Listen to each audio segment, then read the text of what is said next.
Hola a todos, vamos a ver el final del tema de evolución y hoy vamos a ver lo que es la adaptación y especiación, pero antes de eso vamos a recordar algunas cosas que ya vimos en clase, vamos a repasarlas. A ver, recordamos que la principal fuente de la que se abastece la evolución son las mutaciones, lo que Darwin llamaba variaciones. Aquí hemos puesto variaciones, es la palabra que utilizaba Darwin. Él no sabía lo que era el ADN, ni los cromosomas, ni las mutaciones. Así que él utilizaba variaciones que después hemos descubierto que son mutaciones. Por eso pongo aquí la mutación. Bueno, leemos que las mutaciones son cambios estables y heredables en el material genético. Hay mutaciones que no son heredables, las somáticas. Esas no me valdrían para la evolución. ¿De acuerdo? Y como dice aquí, constituyen la fuente primaria de variabilidad genética. Van a cambiar los genes y por lo tanto van a cambiar las características del ser vivo.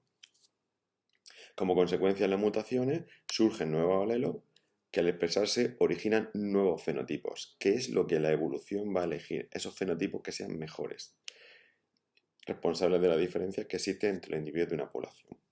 Bien, eh, recordamos cuando vimos aquí la selección natural.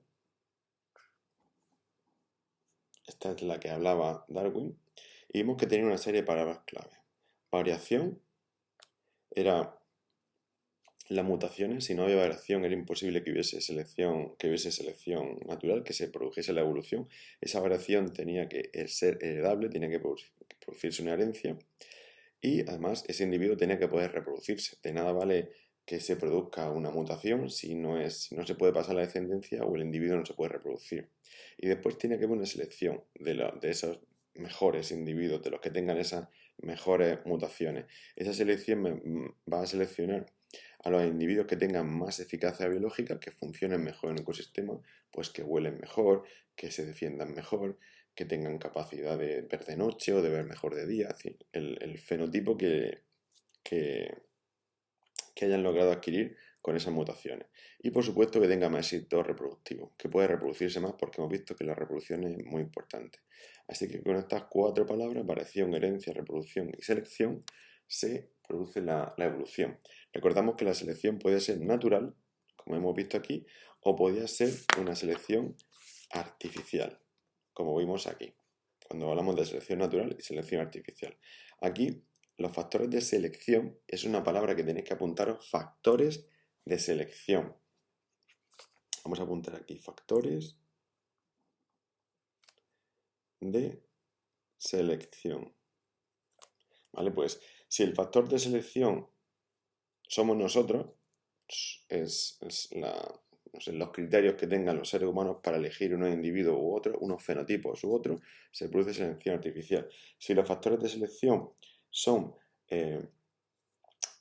factores ambientales, es decir, son, por ejemplo, depredadores. Los depredadores van a elegir a los individuos más lentos.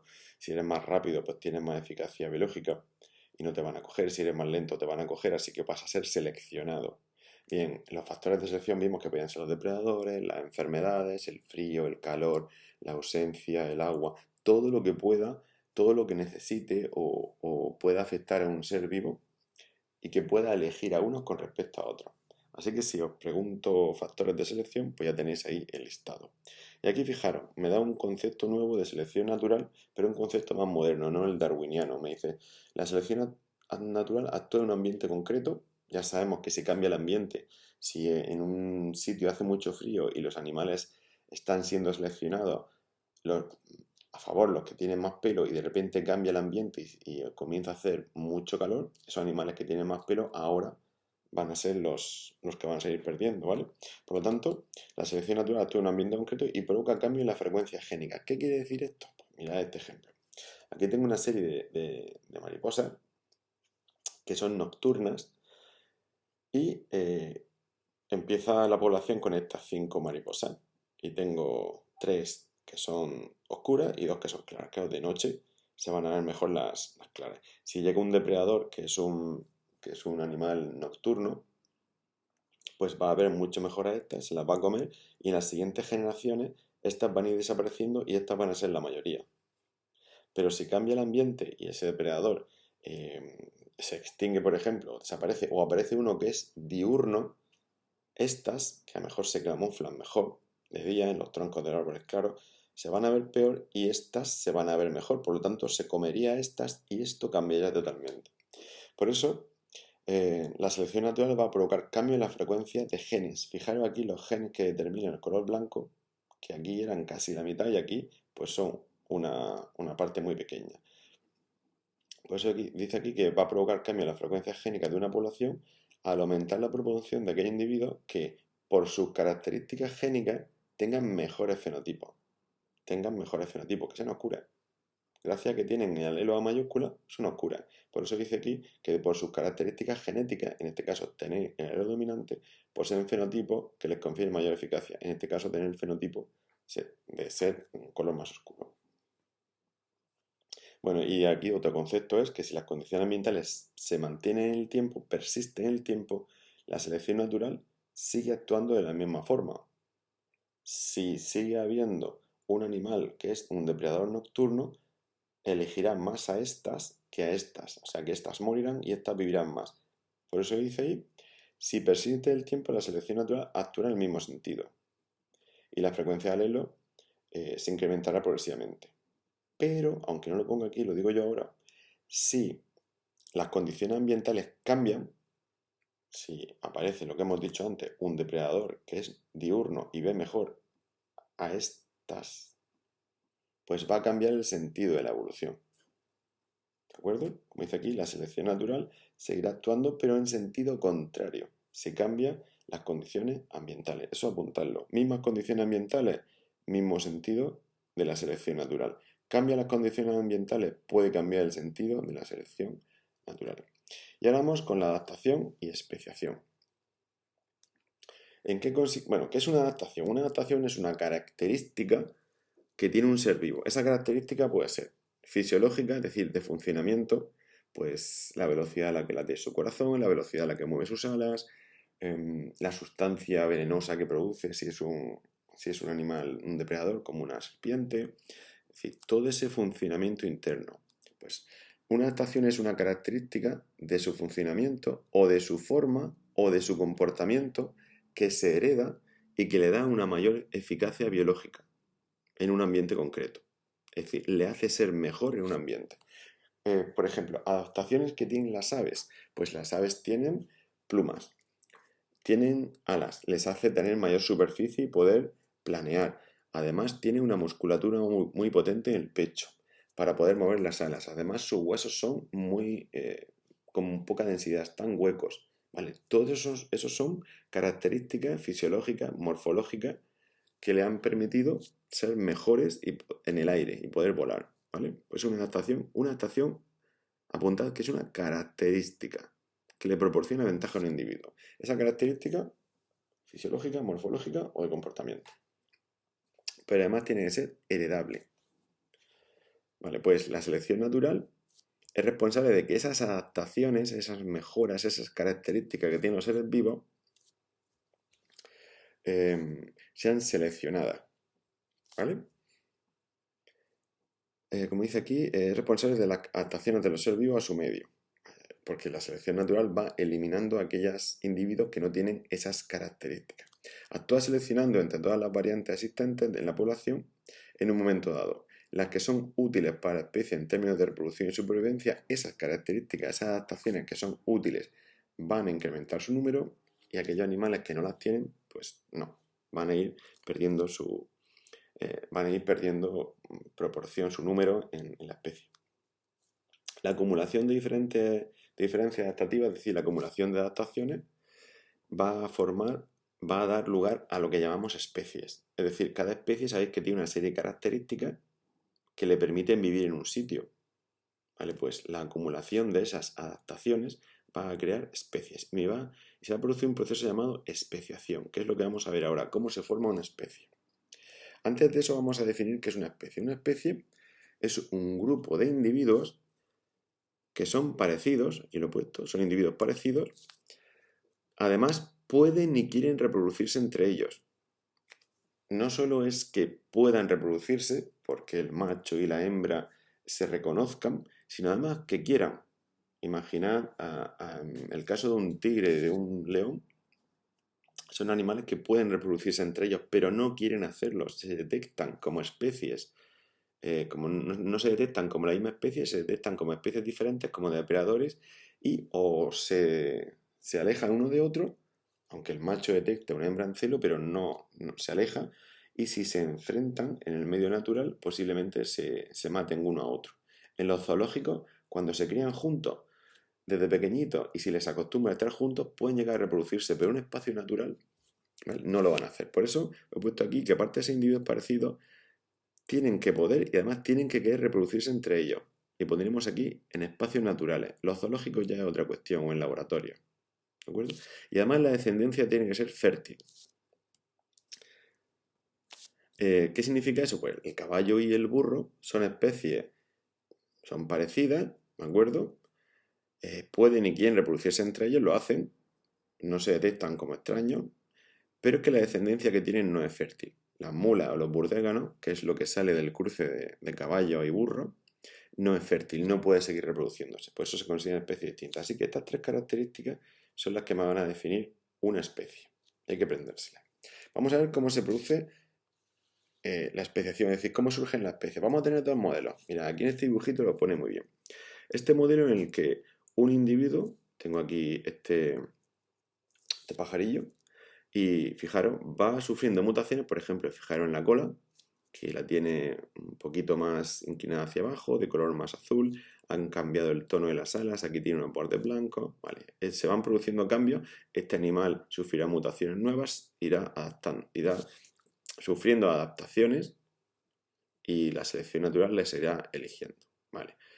Pero aquí hay otro caso, es que este animal va a formar dos distintos. A partir de él, que sería el antecesor común, se van a formar dos distintos. Vamos a ver cómo sucede eso. Aquí tengo el concepto de especiación. Es un mecanismo evolutivo de formación de nuevas especies. La definición de especiación es muy sencilla. Es el proceso que sucede en la evolución y por el cual se forman nuevas especies, o el proceso de formación de nuevas especies. Así podéis ponerlo. Y aquí me lo define un poco más elaborado, dice. Es el mecanismo evolutivo de formación de nuevas especies, a partir de una especie ancestral, ¿vale? Esto que pone aquí, como decir, o sea, como diríamos los originales. Este proceso es responsable de la enorme biodiversidad de especies que pueblan el planeta. Pensad que cuando se origina la vida, se origina un primer ser vivo único, una primera célula muy sencilla, y mirad todo lo que tenemos ahora, que no sabemos ni el número de especies que hay en el planeta, hay millones, y muchas más que quedan por descubrir, posiblemente más millones. Bien, pues todo eso se ha producido mediante especiación. Y aquí me dice que existen dos tipos de procesos evolutivos que pueden originar especies nuevas. La anagénesis o evolución filética y la cladogénesis o evolución divergente. ¿Vale? La anagénesis sería esta evolución. A partir de individuos va produciendo cambios y siempre la misma especie. Y la cladogénesis es cuando a partir de un antecesor común surgen especies distintas, dos o más especies. Para no confundiros, fijaros, esta sería como más sencilla y esta sería como más compleja. El nombre anagénesis, que lleva la letra, esto es una regla mnemotécnica, la primera letra del alfabeto, pues sería esta, la más sencilla. Además, mirad que el nombre es más cortito. Primera letra del alfabeto y nombre más cortito, el proceso más sencillo.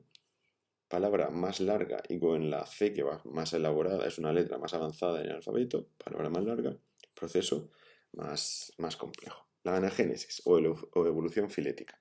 Se produce a través de pequeños cambios que transforman gradualmente una especie gradualmente, siempre de forma gradual y lenta, una especie en otra, de manera que las sucesivas especies van a formar un único linaje, es decir, un linaje, una línea evolutiva de una misma especie. Cladogénesis, evolución divergente. Ya sabéis que cuando algo diverge se separa. A partir de una especie ancestral común, esta, surgen dos ramas que se bifurcan en dos linajes evolutivos distintos. Esta, que evolucionará, igual que ya ha pasado aquí, esta seguirá una evolución por anagénesis y esta también seguirá por anagénesis. O incluso puede que de esta surjan otras dos especies. Podrían ocurrir muchas cosas, según el ambiente y los factores de selección. La cladogénesis es el mecanismo evolutivo de especiación más importante. Se produce como consecuencia de aislamiento reproductivo. Vamos a explicar esto. Mira, voy a explicarlo con este esquema y después voy a hacer yo otro. Aquí tengo estos individuos, que son unos ratoncitos. No sé si se ve bien. Vamos a poner un poco más de luz. Vale. Hay unos ratoncitos y cualquiera que sufra una mutación que sea beneficiosa va a poder reproducirse con cualquiera de ellos y al final los que no tengan esa mutación y esa adaptación van a ir desapareciendo y los que la tengan van a ir compartiéndola con los demás. Pero imaginaros que en este espacio aparece un río y estos animales no pueden nadar ni pueden cruzarlo de ninguna forma. Cuando aquí aparezca una mutación, por ejemplo, tener un color más claro, y que sea beneficiosa, van a poder compartirlo todos, pero no con estos. Y aquí, cuando aparezca una mutación, pues van a poder compartirla entre ellos, pero no con los demás. De tal forma que, con el paso del tiempo, la especie va cambiando. Los factores de selección que actúan aquí no tienen por qué ser lo mismo que aquí. Aquí puede aparecer un depredador que aquí no esté, ¿vale? El depredador tampoco cruza, entonces va a elegir animales que vea mejor, por ejemplo, estos. Y aquí, por ejemplo, estos animales, pues pueden aparecer un depredador que sea diurno y aquellos que tengan un color más oscuro, pues van a ser más elegidos, van a ser menos vistos y van a empezar a vivir de noche. Y estos van a empezar a vivir, bueno, estos viven de día y se adaptan al color del terreno, un marrón clarito. Estos empiezan a vivir de noche y han sufrido unos cambios que les hacen ser más oscuros y los depredadores de día los ven, pero de noche no los ven porque además son más oscuros. Así que este animal empieza a vivir de noche y este empieza a vivir de día, con colores distintos. Pasan muchísimo tiempo, sufrirán más cambios, pero si el río llegase a desaparecer, estos animales ya no se detectan como iguales, o aunque pueden reproducirse, si es que pueden, ya no lo van a hacer. Y entonces se consideraría dos especies que provienen de una original. Así se produce la cladogénesis. Vamos a explicarlo con un ejemplo, en un folio. Mira, yo tengo aquí esta especie. Vamos a llamar la especie, por ejemplo, circulito. Tengo una serie de individuos que viven contentos y felices en un ecosistema. Vale. Ocurre un cambio, por ejemplo, pues aparecen ojos. Venga, pues eso es una ventaja, tener ojos. Así que este individuo que va a ver mejor va a detectar mejor el alimento, va a ver mejor a los depredadores cuando vienen, va a poder huir, va a poder acercarse mejor a las hembras si es un macho, o si es una hembra va a ver mejor a sus crías. El caso es que poco a poco estos que no tienen los ojos van reproduciéndose peor y estos que tienen van reproduciéndose mejor y con el paso del tiempo toda la población tiene esos ojos. Y quedan muy poquitos individuos que no los tengan. Eso sería una evolución por anagénesis, ¿vale? Eso sería lo que hemos visto aquí, anagénesis. Pero, ¿qué pasa si aparece un río? Por ejemplo, aquí. Aparece una barrera. Yo he puesto un río, pero podría ser que surgiera un vulcanismo y esta zona se levantase. Puede ser que apareciese un depredador que empezase a vivir en esta zona. El caso es que estos individuos quedan separados de estos. Y aparecen más cambios. Por ejemplo, a esto le surgen patas. Este individuo tiene unas prolongaciones que les permite moverse y tiene una serie de ventajas. Aparte de que puede moverse más rápido. Pues estos, los que no tienen patas, van desapareciendo y la población cambia. Bueno, fijaros, era una especie, pero la he dividido en dos poblaciones. ¿Qué es el concepto de población? Población es un grupo de individuos que vive en una zona concreta. Y la población la elijo yo. Yo puedo decir, por ejemplo, estamos viendo el concepto de población. Yo puedo hablar, por ejemplo, de los pinos de Sierra Espuña o los pinos del colegio. Y son dos poblaciones distintas. Una población es un grupo de seres vivos que viven en un sitio concreto y en un momento concreto de la historia. Y ese sitio concreto lo elijo yo. Puedo hablar de la población de humanos del Colegio Santa María de la Paz, o de la población de humanos de Murcia, o de la población de humanos de España. ¿Vale? Así que una población es un grupo de seres vivos que viven en un sitio. Y yo aquí tengo ya dos grupos de seres vivos, estos y estos. Estos viven a la derecha del río, o de lo que sea esta barrera, y estos viven a la izquierda. Así que esa especie se ha separado en dos poblaciones. ¿Lo tenemos claro? Población 1 y población 2. Bien, pues vemos que estos individuos ya empiezan a ser distintos a estos. Estos tienen ojos y estos tienen ojos y patas. Imaginad que a este lado del río aparece el clima es bastante frío y estos animales o o estos hongos o lo que sean, pongamos animales, viven en un clima muy frío. Y uno de ellos sufre una mutación, vamos a poner algunos más porque se reproducen. Uno de ellos sufre una mutación y le aparece pelo. Eso va a ser muy ventajoso, porque durante la noche puede moverse, durante el día, da igual el frío que haga, porque este animal va a poder salir al exterior, no tiene que refugiarse en los días más fríos, puede salir al exterior a buscar comida, además tiene ojos. Así que empieza a tener ventajas y empieza a expandirse esta característica. Al final, toda esta población va a tener pelo, tienen ojos y pelo. Fijaros, ya empiezan a ser muy distintos. Aquí aparece un depredador, por ejemplo, que es nocturno. Perdón, un depredador que es diurno, vive de día. Mientras que aquí va a aparecer un depredador que es nocturno. Y estos animales durante el día viven tranquilamente y durante la noche pues se esconden. Pero aquí hemos dicho que tenemos un depredador diurno, ¿vale?, que caza de día.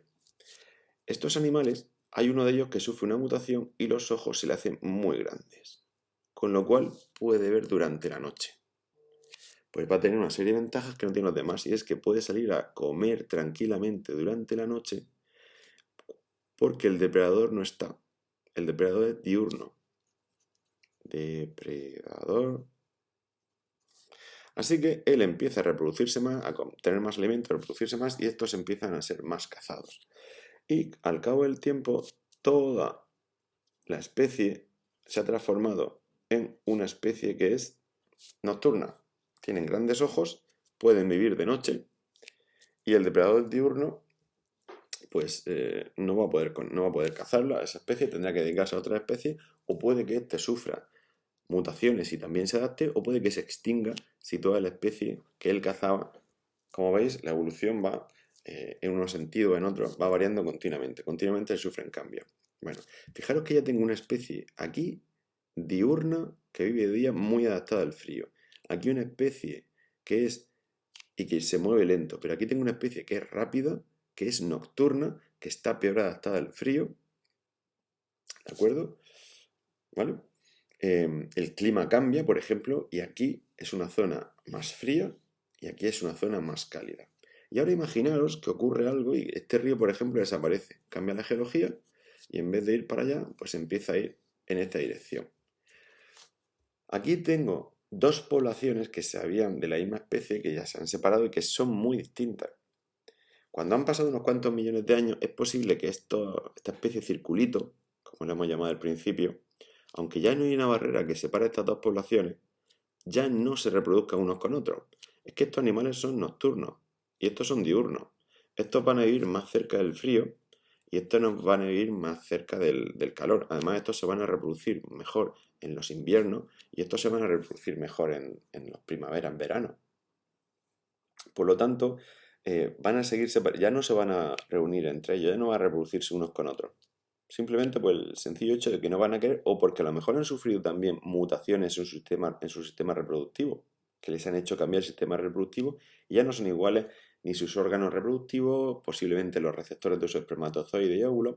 El caso es que se ha creado una población tan diferente a la otra, que procedían de la misma especie, que ya podemos considerar que son dos especies porque o no pueden o no quieren reproducirse entre ellos. Y esta es la historia de Circulito y cómo a partir de un antecesor común, que era este individuo con ojitos, este que tenemos aquí, han surgido dos especies distintas, ¿vale? Eso sería lo que hemos visto como cladogénesis o evolución divergente. Y recordad que tiene tres fases. La primera fase va a ser la aparición de una barrera. Como dice aquí, a partir de una especie central común surgen dos ramas que se bifurcan en dos linajes. Bien, es el mecanismo evolutivo de especiación más importante. Se produce como consecuencia de aislamiento reproductivo, es decir, va a aparecer una barrera entre dos poblaciones de una misma especie y va a interrumpir el intercambio genético entre ambas. Esta barrera que hemos puesto aquí interrumpe cuando aquí hay una nueva mutación, no pueden pasársela a estos individuos, solo se queda a este lado. Como consecuencia, con el paso del tiempo se produce divergencia genética, separación, diverger es separarse, y adaptativa, ¿vale? Lo que ha ocurrido aquí. Se van a separar en dos grupos. Las diferencias acumuladas pueden llegar a ser tan grandes, acumuladas en este individuo o en este, las diferencias acumuladas aquí y aquí, que las poblaciones acaban siendo especies distintas. ¿De acuerdo? Así que las etapas serían de la especiación por cladogénesis, se vería aparición de barrera, aparición de una barrera, diferenciación gradual, lenta y gradual, en dos poblaciones. Y lo tercero sería aparición de diferencia que no les permiten reproducirse. Cuando ocurre esto, aparece una barrera. Se van diferenciando y aparecen diferencias que no les permiten reproducirse, se crean dos especies a partir de una. Y fijaros, ¿qué pasaría si el río hubiese hecho esto y hubiese hecho esto? Que me hubiese creado tres zonas. Pues a partir de una especie podrían haber surgido tres especies distintas. Pero es que además, cuando yo tenga esta especie, si a esta especie la divido en dos, surgirá una especie a partir de esta y otra a partir de esta. Y como veis, esto es un poco de locos y un poco totalmente aleatorio el que surjan distintas especies. Depende de los cambios que sufra el medio. Vale, pues vista la especiación, solamente me queda explicaros esto. Mirad, teorías evolutivas actuales. Ya sabéis que Darwin, la teoría de Darwin es totalmente aceptada hoy, pero hoy manejamos otra, la teoría sintética o neodarwinismo. Hay otras teorías que no las vamos a ver, pero esta es una de las más aceptadas. Y consiste en coger la teoría de Darwin y añadirle los conocimientos actuales. Por ejemplo, como dice aquí, es una teoría que surge con el objetivo de fusionar el darwinismo con la genética moderna. Según esta teoría, la evolución es el resultado de la acumulación lenta y gradual, ¿vale? Eso se le conoce como gradualismo en las poblaciones, de pequeños cambios genéticos producidos por mutación, lo que Darwin llamaba variaciones, y regulados por la acción de la selección natural, que determina que unos fenotipos sean más eficaces que otros. El patrón evolutivo del gradualismo es una especie ancestral, esta, que se convierte en otras de manera progresiva, a través de formas intermedias. ¿Vale? Es lo que hemos estado viendo. Así que la teoría sintética o neodarwinismo es coger el darwinismo y aplicarle nuestros conocimientos de genética y de ADN, mutaciones y de genética mendeliana, es decir, de cómo se produce la herencia. Y bueno, hasta aquí este vídeo que es el último sobre evolución. Cualquier duda me la preguntáis y la resolvemos. Hasta luego.